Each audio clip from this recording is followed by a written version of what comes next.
Endiki mavzu vatandashchi bugün 2023 yıl 10. ayının 29. günü hepteki yakshanba vatandaş. Yukarıki sohbetimizden konkret haber şekli. Mavzumunda Wang Yi Prezident Joe Biden bilen Reis Xi Jinping sohbetiga yol etishgan Washingtonga sohbet kelgan edi. Lekin Beijing hozirgacha javob qaytarmadi. Beijing zade nima kerak? Mavzuli xabar 10. ayning 29. kuni Amerika ovozidan Xitoy til programmasi e'lon qilindi. Xabar mundaq boshlandi. Washington Jungo diplomati yuqori darajalik amaldor Wang Yi 10. ayning 28. kuni Amerikadagi ziyoratini oxirlashtirdi. Lekin Beijing yanala kelar ayda San Fransisko yig'ini qatnashib, Reis Xi Jinpingning Prezident Joe Biden bilan suhbat o'tkazdiganligi to'g'risida har qanday bir qaror e'lon qilmadi. Prezident Joe Biden bilan Reis Xi Jinping suhbatiga yo'l tuzlash Minister Wang Yi'ning bu qatimqi Amerikani ziyorat qilish ediki, muhim vazifalarning biri edi. Tahlilchilar bunday hisobladi. Reis Xi Jinpingning yig'in qatnashi hozirgacha, to'g'risida hozirgacha bir qarorga kelmaganligi, qo'lidagi dastakka tayanib, Washingtonni majburlab, Washington ko'ngil biladigan zo'r masalalarda Washingtonning texmi ko'p yo'l qo'yishini qo'lga keltirishdan iborat. Chunki uning qo'lidagi dastak nima, vatandosh?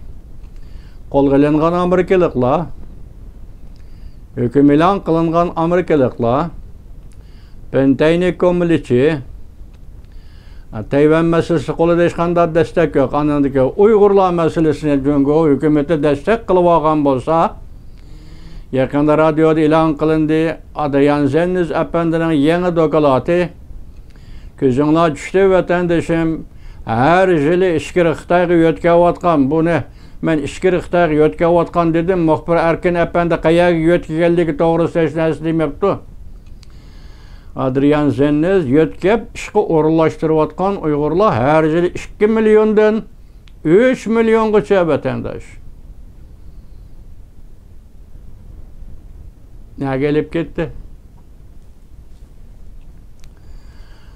Bu Uyg'urlar ne gelip gitti? Mesela Xotan'dan G'o'lja gelip kelenmeydi. G'o'ljadan Qumulga olib boranmaydi. Qumuldan Altayga gelip kelenmeydi. Buncha ular odamni nega o'rinlashtirdi? Nima ish bu yerda? Şinjan dairesida mustamlika Uyg'uriston dairesi nima ish bor? Ular ishligidek. Shunga bularni ichkari Xitoyga elib ketdi deb tasavvur qiling va ularning taqdiri nima taqdir, nima holatda Uyg'urlar deb tasavvur qiling vatandosh. Hozir dastak desam mana Xitoyning qo'lidagi dastakmi shu? Amerika Qo'shma Shtatlar hukumati bu masalaga masalan shu elib ketish, yo'tkab ketish Uyg'urni.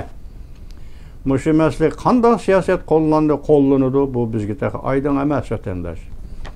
Endi Xitoyning Amerikani besim zo'rlaydigan dastaklar yana nima bo'ladi? Tayvanga aeroplan avatiman parxoti qaraq gap, uni Amerika pisandma qilib qo'ymaydi uni. Faqat Amerikan dastak yoki men Amerika majburlab yo'l qo'yishga majburlayman desam, Amerika grajdanlari va Amerika savdogarlarining uchrayotgan qo'pol muomalalari mana shu masala Amerikani aldiritishi mumkin. Lekin boshqa masalalarda sen dastak qildigan nima bor Jungo kompartiyasi? Mesela Amerika'nı mecburlayalaydıgan sen destek kıldığı yanlayın bab. Başka taraflar bizge karanğı vatandaş. Minister Wang Yi 3 günlük Washington ziyaretinde Amerika Qo'shma Shtatlar davlat ishloqoti Antony Blinken bilan ikkinchi qatam 7 soatdan ortiq suhbat o'tkazdi. Suhbat doirasi Amerika Jungo munosabati xalqaro ishlardagi barliq qiziq nuqtalarni qopladi.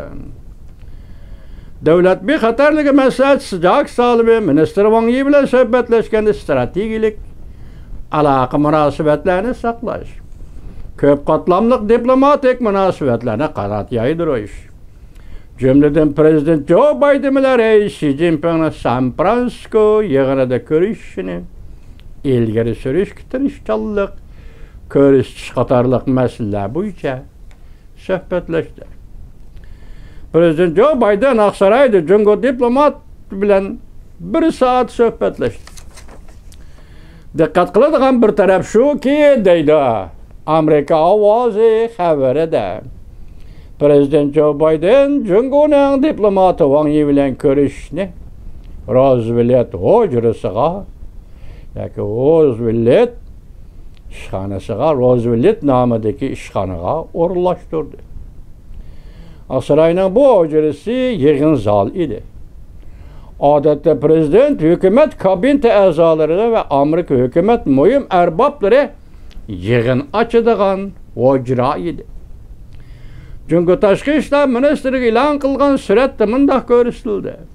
Prezident Joe Bidenning ministri Wang Yi bilan ko'rishni o'rinlashtirishi, Rais Xi Jinping Beijingda Amerika Qo'shma Shtatlari davlat shtabi Antony Blinken bilan ko'rishishni o'rinlashtirgan ko'rinishga o'xshaydi.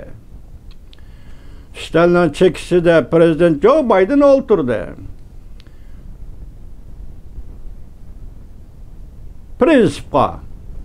Prinsip bilan javob qaytardi. Yoki bizning tilimizda unda qozonga, bunda cho'mich deyish bilan javob qaytardi. Amerika Qo'shma Shtatlari Avam palatasi Amerika Jungo favqulodda komitetining raisi Mike Gallagher Amerika ovozining ziyoratini qabul qilgan bundoq ko'rsatdi. Prezident Joe Biden bilan Rais Xi Jinping o'tirishdi 1 yil davomlashgan sukutda turish nurg'un uchurlarni tarqatdi. Garchi Xi Jinping Osiyo Tinch okean iqtisodiy hamkorlik yig'iniga qatnashgan taqdirdami,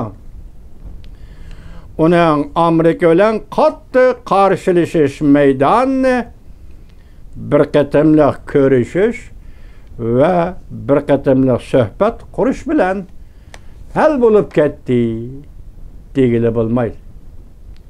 Demak, Rais Gallagher deydiki, Jungo Kompartiyasining hozir Amerika bilan qarshilashadigan, qattiq qo'lliq bilan qarshilashadigan payti edi.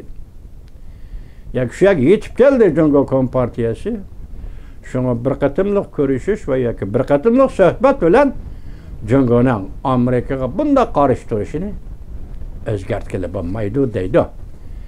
Avam palata Jungo Amerika raqobat favqulodda komitetining raisi Mike Gallagher.